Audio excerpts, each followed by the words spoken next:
Hello, Johnny from Eurogamer here, and if there are just two things you need to know about me for the purposes of this video, it's that I love pen and paper role-playing games, and I'm really excited about Cyberpunk 2077. Ever since watching that 50-minute behind closed doors demo at E3 2018, I've been going over the Cyberpunk 2020 rulebook to see how similar the two games are to one another, and given CD Projekt's first-person RPG is set nearly 60 years after the tabletop game, where they differ too. I've already done a video looking at character creation and how the classes will work, but today I want to talk to you about Cyberware. Augmentations, in other words. How many will there be, how exactly will they work, and how different will they be to Cyberpunk 2020?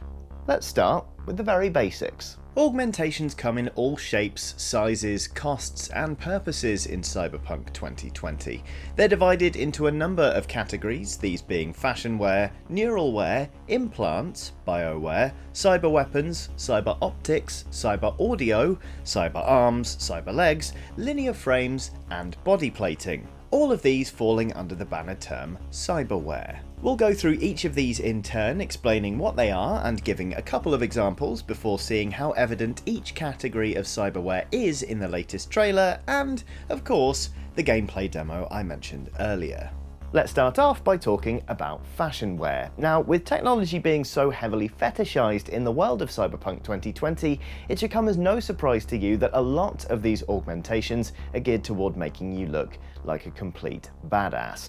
Fashionware includes such things as shift tacts, which are contact lenses with color-changing irises. You can get light-up tattoos in the form of, well, light tattoos, and you can also get light-emitting, colour-changing hair in the form of techie hair. Fashionware augmentations aren't just about looking good, mind you. There are also some aimed at simple quality of life improvements. The Skin Watch is a subdermal timepiece that shows the time by lighting up bits of your skin, and then there's the Bio Monitor. This is a piece of tech placed just below the skin of the forearm, giving a constant readout of pulse, respiration, brain waves, blood sugar, temperature, and, would you believe it, cholesterol levels. So fashionware is a moderately useful, pretty showy form of cyberware in Cyberpunk 2020, but just how much does it feature in Cyberpunk 2077? Well, I've gone through the E3 trailer multiple times now, and I haven't seen any evidence of anyone with a light-up tattoo or with any techie hair, but we do get a blink and you'll miss it glimpse at a different kind of fashionware we haven't discussed yet: synth skins. Synth skins are basically the heavy-duty version of a light tattoo. They're a layer of colour-shifting plastic bonded to a person's outer skin, allowing them to display colours, light patterns, light flares, or other special effects. That's almost certainly what's going on in this shot from the E3 trailer, in which this entirely silver, metallic-looking woman is posing in front of a crowd. If you look on the billboard in the back, it proudly announces Lizzie Wizzy's Chrome Tour, suggesting she's a musician with a rubbish name who's got a synth skin installed specifically for this series of concerts. Whether Cyberpunk 2077 will allow you to install such out there bits of fashionware as a synth skin remains to be seen, but it's still interesting to see this particular form of cyberware very much has a place in the futuristic Night City. And while I don't think the game will bother with showing your character's cholesterol levels, I think we can reasonably expect for certain elements of the biomonitor to be incorporated into the experience of Cyberpunk 2077, most likely in conjunction with cyber optics to form a kind of diagnostic heads-up display. While we're talking about medical diagnostics, actually, now would be a pretty good time to talk about the med scanner. This was something that was very much in evidence during the E3 demo, but technically in Cyberpunk 2020, it falls under gear rather than cyberware. At one point during the E3 demo, V infiltrated a building in order to find a missing woman. She eventually found her unconscious and completely unresponsive in a bathtub, showing no signs that she was actually alive. Now, hauling this woman onto her lap, V then studded into this woman's interface sockets by way of her interface cables, which we'll come back to very shortly. Once she'd interfaced with the woman, she ran a med scan, revealing not only her vital statistics, but the fact she had high-level insurance with Trauma Team. Once V accessed this data, the woman was able to get in touch with Trauma Team and they sent some people to come collect her. Now, as I mentioned earlier, in Cyberpunk 2020, a med scanner is a specific piece of gear you carry around with you. It's not a piece of cyberware you have installed into yourself. However, in Cyberpunk 2077, it appears it's been streamlined and possibly combined with a biomonitor in order to provide a neural upgrade that serves not just as a UI, but as a specialized scanner as well. Since I mentioned Trauma Team, by the way, these people are really quite scary. Their role in both 2020 and 2077 is to extract anyone with Trauma Team insurance from wherever they are in order to get them urgent medical attention. As demonstrated in the E3 trailer, they'll do anything to get to their target, including mowing down a whole balcony full of people. In the E3 gameplay demo, they arrived just as V was carrying the unconscious woman outside. The agents from Trauma Team dropped a stretcher, ordered V to place the patient on it, and then made it abundantly clear that they'd shoot her if she so much as breathed the wrong way. These people are decidedly not to be messed with. Okay, so that's fashion wear out the way, so let's move on to the next type of cyberware, which, to be honest, I think is going to have a fairly massive impact on the player in Cyberpunk 2077. It is, of course, neuralware. Neuralware, as the name might suggest, is the realm of processor chips and boosters, each aimed at giving your cyberpunk the edge in any given situation. You might give your character some Korenzikov boosterware, for example, improving your reflexes and giving you a boost to initiative in a fight. You might get yourself a bunch of chipware sockets and memory chips in order to boost your intelligence and other cognitive skills. You might get yourself a handy smart gun link or some interface plugs to let you connect directly to vehicles, smart weapons, and other access points. The point is that neuralware is the stuff that makes you faster, smarter, more capable than you were before. It's the stuff that directly messes around with your grey matter, and while cyberlimbs and other augmentations are certainly on offer in Cyberpunk 2077, it's neuralware specifically that gives itself over best to a skill point system. As mentioned in my last video on Cyberpunk 2077, there are 3 different classes you can pursue by way of skill point investment, these being Solo, Netrunner, and Techie. How you invest in these in order to pursue a particular character build is entirely up to you, but I put money on each of them being heavily studied by bits of neuralware. A bunch of chipsets effectively giving you a lore reason for V suddenly having gained new abilities, literally using skill points to buy processing chips that give you stat boosts, in other words. The potential for these little bits of neuralware was certainly borne out in the gameplay demo we saw, which was a very agile solo build. The neuralware installed in that particular version of V gave her a few superhuman abilities, such as a really speedy combat slide and a pretty nifty wall run. Now, I mentioned this very briefly in my last video on Cyberpunk, but nonetheless it's interesting to note that one of Cyberpunk 2020's neural upgrades has actually been backformed into a piece of gear for Cyberpunk 2077. At one point during the demo, V got into a firefight and pulled out an inhaler with the name Korenzikov emblazoned on the side. She inhaled from it and it basically filled her with combat stims and put everything into bullet time for a few seconds. She could obviously aim as normal, and she mowed down a whole bunch of people in just a couple of seconds. But why is that now a piece of gear and not still a neural upgrade? Well, there's a very good reason for that. In Cyberpunk 2020, the equivalent piece of neuralware for what we saw in the E3 demo is Korenzikov boosterware. Now, this stuff, as I mentioned earlier, boosts your reflexes, giving you a better chance of going first in any combat encounter. It's also always on.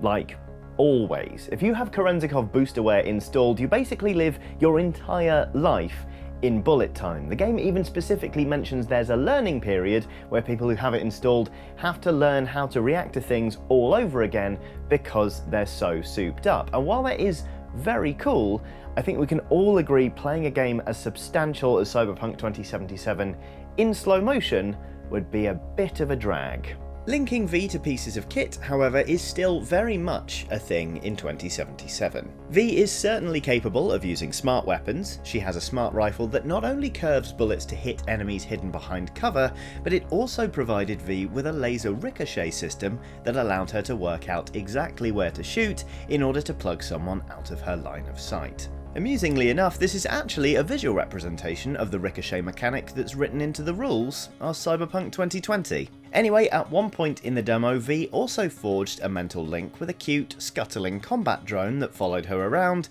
and cheerfully shot at her enemies. As I mentioned earlier when talking about the lady in the bath, she also definitely has interface plugs that let her plug directly into things like computer systems or, as we saw, other people. With so many possible applications for studying into different things in the world, I think it's safe to say this particular piece of Neuralware is going to be pretty important throughout Cyberpunk 2077.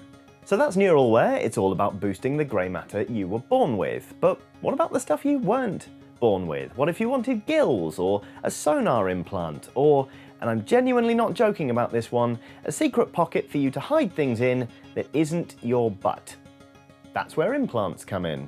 There are all sorts of implants available in Cyberpunk 2020. Gills allow you to breathe underwater, you can have internal microphones implanted into your body so you can record audio whenever you like, there's a radiation detector, a poison analyzer, there's even a voice synthesizer so you can impersonate other people.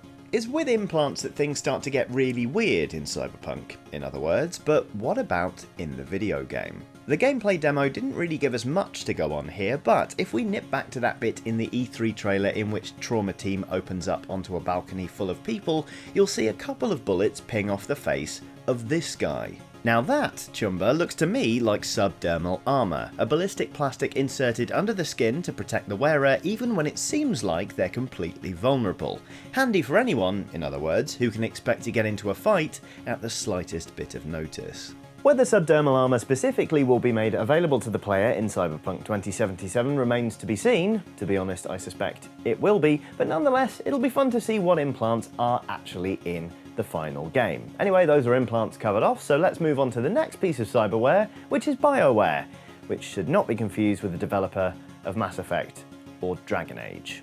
If Neuralware in Cyberpunk 2020 is all about enhancing your brain, then Bioware is all about beefing up the body. We're talking additional muscle grafts, artificially strengthened bones, and enhanced antibodies. Mechanically, in the pen and paper game, these particular bits of cyberware give you bonuses to your strength and defense, as well as your resistance to diseases, toxins, and poisons. Interestingly, you can also acquire nanosurgeons, microscopic machines that hang out in your body, ready to stop bleeding and repair any damaged tissue, cartilage, or bone you might have the moment you start taking damage. Again, we didn't really get a very detailed look at the different paths Cyberpunk 2077's fluid class system can pursue, but nonetheless, Bioware seems, to me at least, to be very well suited to the solo path. Quest designer Patrick Mills told Eurogamer in an interview that you can build yourself a pretty strong solo character who can really knuckle down in a fight, as opposed to the more agile build we were shown. While I'm sure other bits of cyberware like cyber limbs and grafted armour will play a big role in that,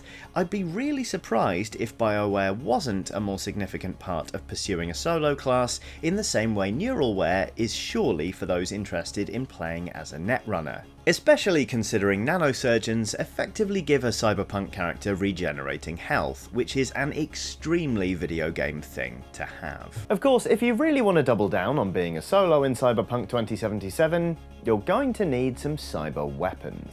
Cyber weapons, to be clear, are not the same as cyber limbs. Whereas a cyber limb is just that, an entirely cybernetic replacement for an amputated limb, cyber weapons are designed to be implanted beneath the skin. Cyberpunk 2020 boasts a few of these, and they are all pretty nasty. You can get scratchers, which are basically metal fingernails. You can get rippers, where the first 2 knuckles of all of your fingers are replaced with sheaths for carbo-glass claws. And then you can get wolvers, which are foot-long blades that shoot out of your wrist whenever the user clenches a fist. I'd argue that a version of wolvers is what we got to see in the initial teaser trailer for Cyberpunk 2077, and they're the same V was armed with in the E3 demo. While admittedly the housing is more complicated than simply having them poke out of a wrist, sword arms don't actually get a mention in the cyberlimb section of the 2020 rulebook, and crucially, V's arms look normal when they aren't in wolver mode. So cyber weapons are most certainly confirmed in Cyberpunk 2077, and it'll be interesting to see which other ones make the cut. No pun intended. Personally, I'm holding out for Big Knucks, which are basically a pair of knuckle dusters grafted into your fist. Gnarly. Now, we are jumping ahead a little bit, but since we were just going on about cyber weapons, we may as well discuss cyber limbs as well. As mentioned previously, cyber limbs are entirely artificial. In Cyberpunk 2020, they offer tremendous advantages like being able to grip things indefinitely, exert tremendous crushing force, deactivate their own pain sensors, and, of course, they never get tired. That's not to say they make you into an honest-to-goodness superhero, mind you. The game makes a point of reminding you that while your metal arm might be incredibly strong, the shoulder muscles attached to it are not, so you won't be able to heft a bus solely because your drinking arm is now artificial. As you might expect, cyber limbs also come with a whole bunch of different hands and feet for you to equip, whether that's a hand with a built-in screwdriver, soldering iron and socket wrench, a foot that can sprout slashing talons, or even a hidden compartment for a concealed carry gun. Cyber limbs can also have modems built in for net running, although to be honest that is such a big topic we're going to have to come back to that one in another video. All well and good, but how present are cyber limbs in Cyberpunk 2077? Very, is the answer. Even the most cursory watch of the E3 trailer will show you just how many people are sporting one cyber limb or another, from shiny chrome arms to hydraulic legs designed to make you better at basketball. V may not have had cyber limbs that we saw for certain in the demo, although I suspect that build might have featured some cybernetic legs. Cyber limbs feature so broadly in what we've seen of Cyberpunk 2077 that CD Projekt Red would be daft not to give you the option to stick one on your character and mess around with its loadout. So if voluntarily hacking off a limb and replacing it with something entirely artificial sounds like fun, you are going to lose it when you find out how much fun you can have if you're just willing to, you know, gouge out one of your eyes. In Cyberpunk 2020, cyber optics is the term used for all the artificial eyes you can have installed, offering a whole host of visual adjustments for the discerning cyberpunk. These range from optical zooms to UV heat sensing and night vision modes, a digital camera, a video recorder, and even an honest-to-goodness dart gun. Let nobody accuse Mike Pondsmith of lacking imagination. With glowing eyes aplenty in the E3 trailer, as well as that guy just straight up getting an eye ripped out of his head, it should come as no surprise that cyber optics were also very much present in the gameplay demo. As mentioned previously, in the demo, V visits a local Ripperdoc in order to get a new eye installed. This gives her a zoom mode, a targeting reticule, and an optical scanner, allowing her to get some more information about her surroundings. The smart gun grip she gets installed at the same time, meanwhile, gives her an ammo count on screen, as well as boosting her shot damage. An implanted bit of cyberware, in other words, working with a piece of cyber optics called a Times Square marquee, which has been pulled straight out of the pen and paper game. A Times Square marquee in Cyberpunk 2077 is basically a scrolling red letter screen in the upper edge of a character's vision, linked to either a software chip readout or a radio link. The aesthetics were very different in the demo, of course, but it's basically the same tech in play, and it's used to give V some welcome information and strategic advantages without simply slapping a UI on top of everything. Personally, I think this is one of the more interesting areas of Cyberware in terms of how it's going to translate from the pen and paper game into the video game, because all of the fantastical things you hear about in cyber optics, well, a lot of them are just par for the course in video games. We're used to having heads-up displays and even scanning modes. So if cyber optics really want to wow prospective cyberpunks when the game finally releases, they're going to have to pull out something pretty special.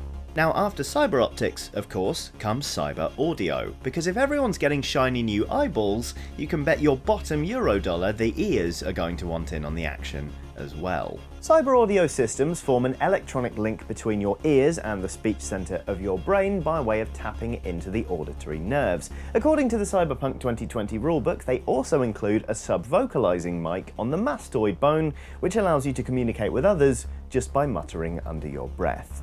These pieces of cyberware can be very discreet, with no discernible difference from a normal human, although apparently some people choose to stick a pair of mechanical speaker pickups on their ears as a bit of a statement. A lot of being a cyberpunk, after all, is about looking good. There are absolutely loads of bits of cyber audio for audiophile cyberpunks. You can have a radio link, attaching a small transceiver to the base of your skull and using fillings in your teeth as the antennae, allowing you to communicate with people on the same band up to a mile away. You can also have a phone splice, basically working like a Bluetooth headset does with a modern mobile. You can get a scrambler for the above, a bug detector, a tight beam radio link, enhanced hearing, a protective level dampener so you don't get tinnitus if something explodes, and if you really want to, you can turn your skull into an audio system of concert hall quality. You know, like when you're at a party and you just really need to turn your skull into an audio system of concert hall quality. Anyway, there are loads of other bits of cyber audio for you to install in Cyberpunk 2020, but just how many of them will make it into Cyberpunk 2077?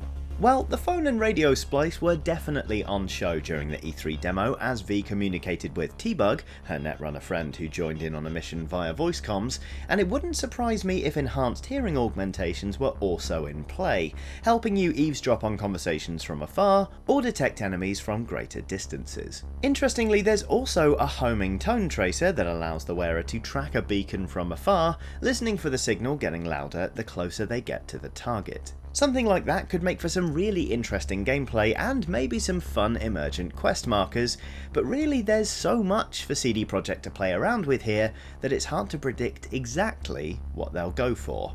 Hopefully, lots.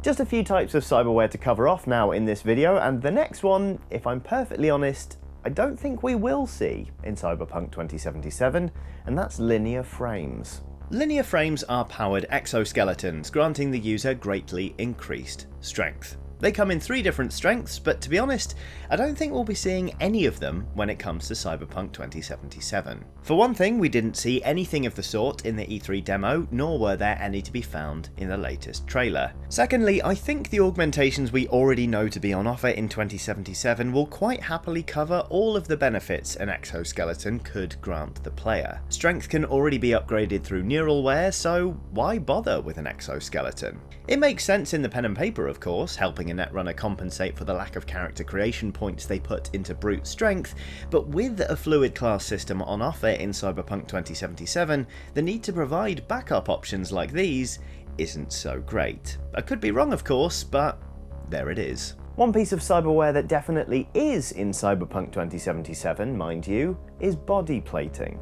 To quote directly from the 2020 rulebook, body plating covers any situation where armoured plastics and metals are layered over and directly anchored to the skin. The armour is microscopically porous, allowing the skin underneath to breathe.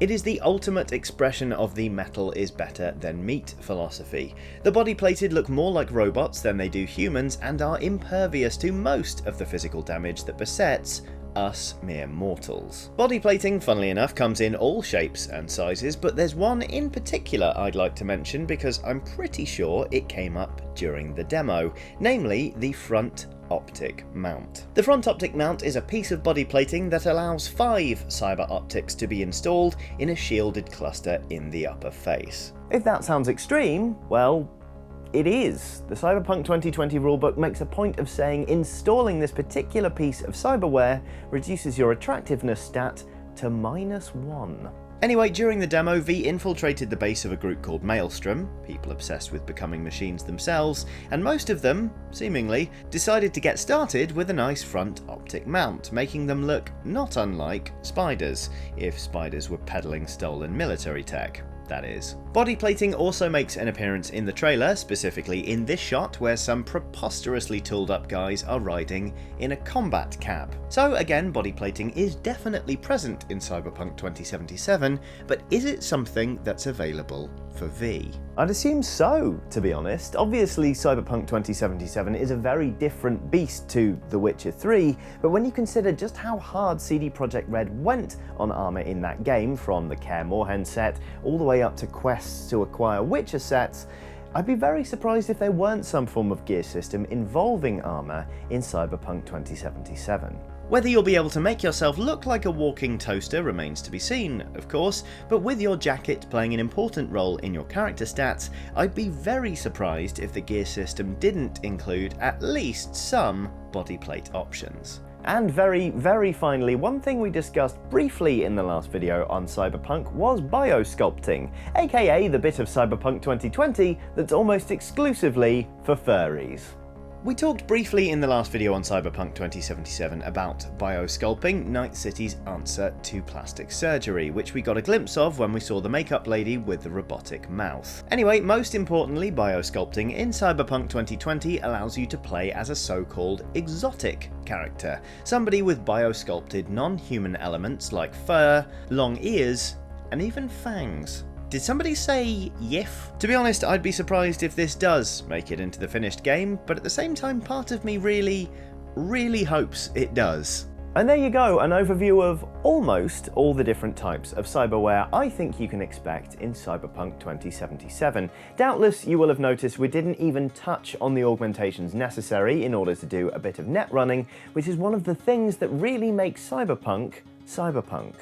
That's because we'll be covering net running and how that's likely to work in Cyberpunk 2077 in a future video. From the cyberware necessary to do it, to the sorts of things you can pull off while net running, to how it works mechanically, and, of course, how it's likely to be manifested in 2077. Apologies for not covering that stuff in this video, only I really want to be able to do that stuff justice. Also, this video is pretty long already, and given you're still watching it, here's a little announcement by way of saying thanks. I'm very pleased to reveal we're going to start playing Cyberpunk 2020 on Eurogamer's YouTube channel starting next month, so make sure you tune in for that. I will be GMing, if anyone's wondering, rather than playing, but we're going to have a lot of fun either way. Anyway, thank you so much for watching. I will leave you now with one of these other videos on pen and paper role-playing games, and indeed on Cyberpunk. So do like and subscribe if you feel like it. If not, no pressure. Either way, thank you very much for watching again, and have a lovely day.